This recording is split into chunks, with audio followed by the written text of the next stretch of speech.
2024 లేదా 25లో డిగ్రీ లేదా బీటెక్ చదివారా? సాఫ్ట్‌వేర్ జాబ్ కోసం ఎదురు చూస్తున్నారా? అయితే కోడ్ జ్ఞాన్ 100 డేస్ కోర్సులో చేరండి, జాబ్ సాధించండి. నమస్కారం సార్. నమస్తే సార్, జనరల్‌గా ప్రతి ఒక్క భార్యకి కూడా ఇది డౌటే నేను అడుగుతున్నాను. ఏంటి అంటే, భర్త తనతో కాకుండా వేరే ఇంకొక స్త్రీతో కనుక మానసికంగా దగ్గరైనా, ఫైనాన్షియల్ పరంగా షేర్ చేస్తున్నా అది చీటింగా కాదా సార్? అబ్సల్యూట్లీ అసలు డౌటే లేదు. భార్యతో కాకుండా ఇంకా ఏ అమ్మాయితోనూ సన్నిహితంగా మానసికంగాను, శారీరకంగాను, ఫైనాన్షియల్గా గాను ఏ రకంగాను ఇంకొక అమ్మాయి వాడి జీవితంలోకి రాకూడదు. ఇది ఫిక్స్ అండ్ ఫైనల్. ఓకే, ఇందులో అసలు డౌటే లేదు. మనకేదో వెస్టర్న్ కల్చర్ నుంచి కొన్ని అప్పు తెచ్చుకుని నాకు నచ్చితే ఉంటాను, ఫ్రెండ్షిప్, మేము ఫ్రెండ్సే కానీ అలా కాదు, ఇవన్నీ నాన్ సెన్స్ అండి. అలా ఉండదు. ధర్మపత్ని ఒకసారి భార్య అయిపోయాక నువ్వు ఏది చేసినా సరే, ఇంకా మానసిక భార్యలు లేరు. ఓకే, ఓన్లీ ఒక్కటే, మనకి ఎప్పుడూ ఒకటే భార్య. వెరీ ఇంపార్టెంట్ ఇది. అండ్ ఎవరెవరితోనూ కంపేర్ చేస్తారు, వాళ్ళకి లేరా 3 భార్యలు, దేవుళ్ళకి లేరా 2 భార్యలు టైప్లో. నాన్ సెన్స్ అదంతా. దేవుళ్ళతో మనం కంపేర్ చేసుకోకూడదు. Very important. అండ్ ఎవరైనా సరే భార్యనే ఇంపార్టెంట్, భార్యనే ఇంపార్టెంట్. ఇంకొక there is no other option at all. Okay, so వేరే వాళ్ళకి, వేరే అమ్మాయికి నీ జీవితంలో స్థానము లేదు. అందరూ అలా దూరంగా ఉంటారు అంతే. ఓకే, ఇది వెరీ ఇంపార్టెంట్. అసలు బై బర్త్ ఇది గుర్తుపెట్టుకోవాలి. లేదా అలా లేదు, నేను ఎవరికైనా నేను వేరే అమ్మాయితో దగ్గర అవుతాను, వేరే అమ్మాయి అంటే ఇక డైవర్స్ ఇచ్చేసి దీన్ని తెంపుకొని, నేను చెప్తున్నాను కదా, ఒక అమ్మాయితో బాండ్ అనేది, ఒక పెళ్ళి అనేది ఎన్నో రకాల కార్మిక బంధనాలు. అవి చాలా పెద్ద బంధం. అది ఎప్పుడైతే ఇలాంటి కార్మిక బంధాలు చేసినప్పుడు దోషము చేస్తామో, దట్ విల్ లీడ్ టు ఎనలేని పాపం అన్నమాట. పాపం, మనకి పాపం అంటే చాలా రకాలుగా చెప్తుంటారు. మెయిన్ పాపం ఏంటి తెలుసా? అజ్ఞానమే పాపం. ఇది తెలియకపోవడమే పాపం. ఈ తెలియకపోవడమే ఏం పాపం అంటే, నేను నమ్మి ఒక భార్యగా నేను ఒప్పుకున్నాక నాకు వేరే స్త్రీతో సంబంధమే లేదు. ఇది వెరీ ఇంపార్టెంట్, చాలా ఇంపార్టెంట్. క్యాజువల్గా ఆఫీస్ ఫ్రెండ్స్ అని క్లోజ్గా ఉన్నాము, బూతులు మాట్లాడుకున్నాము, జోకులు వేసుకున్నాము, నాన్ సెన్స్. అది ఉండదు, అది ఉండకూడదు. ఎంత త్వరగా అందులోంచి బయటకు వస్తే అంత మంచిది. ఒకవేళ అలాంటిది ఏదైనా అట్రాక్షన్ వస్తుంది అంటే, బాబు వద్దు నాకు అని పరదా వేయడం చాలా ఇంపార్టెంట్. లేనన్ని రోజులు ఏం కాదు, క్యాజువల్ ఫ్రెండే. ఎంత జీవితంలో ఎన్ని నష్టపోతామంటే అన్ని నష్టపోతాం. నా భార్య సరిగ్గా లేదు కాబట్టి నేను ఇట్లా చేశాను, నా భార్య నాతో మంచిగా ఉంటే ఇలా ఎందుకు చేస్తాను, ఏదేమైనా కానీ భార్య చేయకూడదు. తప్పే అది. నువ్వు లోపల ఎన్నన్నా కారణాలు చెప్పుకో, నా భార్య సరిగ్గా లేదు, నా భార్యకి బాగాలేదు కాబట్టి అది నాతో సరిగ్గా ఉంటే అన్నీ బాగుండు, ఎప్పుడు ఇంటికి వెళ్ళినా కోపం పడుతుంది. No way. ఏదన్నా కానీ నువ్వు యాజ్ హస్బెండ్ అట్లా ఉండాలి అంతే. నువ్వు కదలకూడదు. నువ్వు గనక తప్పుదారి పట్టి దానికి కారణాలు ఆమె అని చెప్తున్నావు అంటే రాంగ్. ఏదేమైనా కానీ, ఓకే, ఏదేమైనా కానీ తప్పు అంటే తప్పే. ఇందులో వెరీ స్పెసిఫిక్గా కామన్గా వచ్చేవి ఇలాంటి ప్రాబ్లమ్సే. నా భార్య నాతో ఎప్పుడు కోపంగా ఉంటుంది, నా దగ్గరికే రాదు, నన్ను ఎప్పుడు ఇన్సల్ట్ చేస్తుంది, నన్ను ఎప్పుడు అందరి ముందు తిడుతుంటుంది. అందుకని ఏదేమైనా కానీ నువ్వు ఆ విషయాలు డీల్ చేసుకో, ఆ విషయాలు మాట్లాడుకో, ఆ విషయాలు సెట్ చేసుకో, ఆ విషయాలు గట్టిగా కలిసి ఇద్దరు కూర్చొని కొట్లాడుకోండి.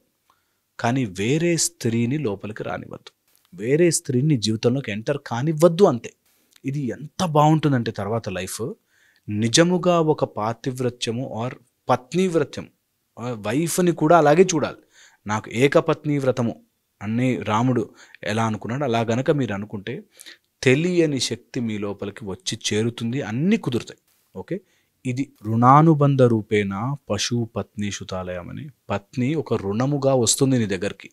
నీకు బ్యాడ్ వైఫ్ వచ్చింది అంటే ఎన్నో జన్మల రుణాలు తీర్చుకొని పోవాలి నువ్వు. ఇప్పుడు తప్పు చేసావంటే అది చక్రవడ్డీ కింద ఎన్నో రకాల కర్మలు చుట్టుకుంటాయి. సో ఎట్టి పరిస్థితిలోనూ భార్య ఎలాంటిదైనా కానీ, రాక్షసి కానీ, గయ్యాలి కానీ, నువ్వు తప్పు చేసే హక్కు నీకు లేనే లేదు. Okay, very important. ఇది చాలా సింపుల్, అందరికీ తెలిసినది, నేను కొత్త విషయం ఏం చెప్పట్లేదు. అయినప్పటికీ దీనికి ఒక సిస్టమ్ ఉంది. నీకు నిజంగా అలా నచ్చలేదు, కొన్ని కుదరలేదు, తప్పలేదు, డైవర్స్ ఇవ్వు, లీగల్గా సెపరేట్ అవ్వు, దెన్ వేరే. బట్ కార్మికంగా ఒకసారి బంధం ఏర్పడిపోయాక మోసం మాత్రం చేయకూడదు. కట్టి కుడుపుతుంది అంటారుగా, అట్లాగా చుట్టేస్తుంది అలాంటి కర్మ. అండ్ అమ్మాయి కళ్ళలో నీళ్లు తెప్పించి చెడుగా బిహేవ్ చేసి తప్పుదారిగా మాట్లాడి, నో వే, నో ఛాన్స్. అది ఎప్పటికీ రాకూడదు, ఎవరి జీవితంలో రాకూడదు. అలాంటి సిచ్యువేషన్ ఏ అబ్బాయికి రాకూడదు. నిజంగా అలా మోసం చేయాల్సిన సిచ్యువేషన్ ఏ అబ్బాయికి రాకూడదు. అదొక కర్మ అంతే. దాన్ని ఎంత త్వరగా మనం వదిలించుకోగలిగితే అంత మంచిది. అలా ఎప్పుడు అనిపించినా నా భార్య చాలా మోసం చేస్తుంది, లేకపోతే వేస్ట్గా ఉంది, వేరే అమ్మాయి జోలికి వెళ్ళొద్దు. నీ లోపలే శక్తిని స్వరూపంగా మార్చుకో. అంతే తప్ప బయట వెళ్ళి బయట తప్పు పని చేసి ఇరుక్కుని అది ఎప్పుడు ఇట్ క్రియేట్స్ నెగిటివిటీ. నేను చెప్తున్నా కదా, it will always cause troubles, ప్రాబ్లమ్సే వస్తాయి. అందులో ఏది కూడా రైట్ అవ్వే ఛాన్సే లేదు. నువ్వేదో అప్పటికప్పుడు ఎంజాయ్ చేస్తున్నావు అనుకుంటున్నావు, కానీ కాదు కాదు కాదు, తప్పే. It's for sure. ఒకవేళ కనుక ఎవరైనా లేడీతో అంటే తెలియకుండానే ఫ్రెండ్షిప్ ఏర్పడిపోయి క్లోజ్ అయిపోయి దాని తర్వాత ఇప్పుడు ఆ అమ్మాయి మా దగ్గరకు వచ్చేవాళ్ళు అలా ఉంటారు. నేను క్యాజువల్గా మాట్లాడానండి, కానీ ఆ అమ్మాయికి నా మీద ఫీలింగ్స్ వచ్చాయి, అందుకని మేము ఇప్పుడు కలిసి తిరుగుతున్నాము, దానికి మా వైఫ్ కుళ్ళు పడుతుంది. ఓకే, నువ్వు ఎట్టి పరిస్థితుల్లో దాన్ని అలౌ చేయకూడదు, నెంబర్ 1. నెంబర్ 2, ఒకవేళ అలా ఎవరికైనా ఉంటే clarify it and come out of it. అది ఎంతకైనా సరే నువ్వు కావాలనుకుంటే గొడవ పెట్టుకున్నా బయటకు వచ్చే, ఎప్పుడు నెవర్ డూ దట్.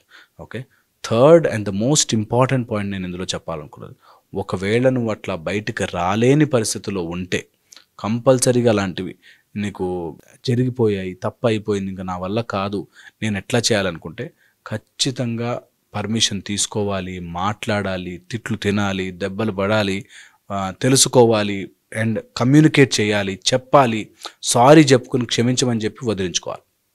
అంతేకాని దాన్ని ఊరికే ప్రొలాంగ్ చేస్తూ ఎంగేజ్ చేస్తూ ఇద్దరికి న్యాయం చేసేద్దాము, ఇద్దరిని కలిపి చూసేసుకుందాము, అలా జరగదు. దీంతో ఎప్పుడైతే డబ్బు వస్తుందో, ఫైనాన్సెస్ ఎప్పుడైతే ఇన్వాల్వ్ అవుతాయో ఇంకా చెడుగా జరుగుతుంది, ఇంకా చెడుగా మారుతుంది, ఇంకా తప్పుగా మారుతుంది. అందుకని never ever do that. Never వేరే అమ్మాయిని నీ లైఫ్లోకి తీసుకొచ్చి డబ్బు రూపంలోనూ లేకపోతే శారీరక రూపంలోనూ మానసిక రూపంలోనూ అట్రాక్ట్ చేసే పనులు చేయకూడదు. చాలామంది ఏం చేస్తారంటే భార్య ఉంటుంది కానీ వేరే అమ్మాయిని అట్రాక్ట్ చేసే విధంగా మాట్లాడి బిహేవ్ చేస్తారు, which is wrong. Cheap behaviour, cheap. ఎవరైనా కానీ నీకు లిమిట్ అంతే. నువ్వు ఎట్టి పరిస్థితుల్లోనూ వేరే అమ్మాయిని అట్రాక్ట్ చేయలేవు. ఒకసారి నీకు మ్యారేజ్ అయిపోయిన తర్వాత నీకంటూ భార్య వచ్చాక వేరే అమ్మాయిని అట్రాక్ట్ చేసే పని నువ్వు చేయకూడదు. ఓకే, వాళ్ళని ఏదో అట్రాక్ట్ చేయాలని అలాంటివి ఎప్పుడు మనం చేయకుండా ఉండాలి. అలాంటిది ఏదైనా దోషం ఉంటే, అలాంటిది ఏదైనా పాపం ఉంటే మనకి ఎంత కుదిరినా సుబ్రహ్మణ్య స్వామికి మనం కనుక ప్రే చేసుకోగలిగితే, సుబ్రహ్మణ్య అభిషేకం చేయించగలిగితే ఇలాంటివి ఏవైనా చెడు ప్రభావాలు ఉంటే మెల్లగా పోతాయి.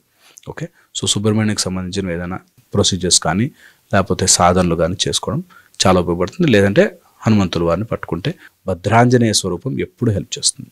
హోప్ ఇది హెల్ప్ చేస్తుంది. ఖచ్చితంగా సార్. అండ్ చాలామంది ఇప్పుడు మనం చూస్తే అంటే ఒక్కసారి మీరు అన్నట్టుగానే భార్యతో అంటే పెళ్ళి ఎప్పుడైతుందో మంచైనా చెడైనా లేదంటే ఇంకేదైనా కూడా భార్యకి భర్తే, భర్తకి భార్య సర్వస్వం చెప్తూ ఉంటారు. బట్ అలా కాకుండా ఒక స్టెప్ తీసుకొని ముందుకెళ్ళడం మనం చూస్తే ఇది సైకాలజికల్గా మనకి నెగిటివ్గానే అండ్ స్పిరిచువల్ వైపు మనం వెళ్ళినా మనని కర్మ కూడా ఖచ్చితంగా. అబ్సల్యూట్లీ అది తప్పే. నిజంగా కూడా పీస్ ఆఫ్ మైండ్ ఉండదు. ఖచ్చితంగా మనం అనుకుంటాం కానీ అసలు నో పీస్ ఆఫ్ మైండ్. అలా చేసిన వాడు, తప్పు చేసిన వాడు, చీకటి పని చేసిన వాడు చీకటే. చీకట్లో ఏ పని చేసినా తప్పే. Thank you sir, thank you so much. Suman టీవీలో మీ పర్సనల్ అండ్ బిజినెస్ ప్రమోషన్స్ కోసం కింది నెంబర్కి కాంటాక్ట్ చేయండి.